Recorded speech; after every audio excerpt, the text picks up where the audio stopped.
नमस्कार मंडळी, खाताना खाल्लंच पाहिजे कारण आज आपण बनवणार आहोत जवसाची चटणी। चला तर मग रेसिपीकडे वळूया।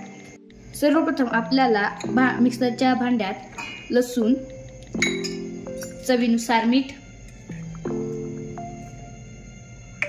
लाल तिखट,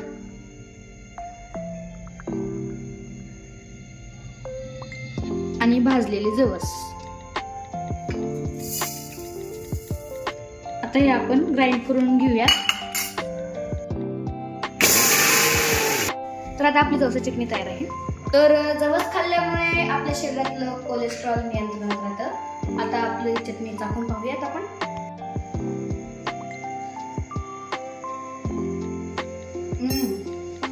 आपली चटणी खूप छान झालेली आहे। हा व्हिडिओ आवडल्यास लाईक करा, शेअर करा आणि सबस्क्राईब करा। Thank you, bye bye.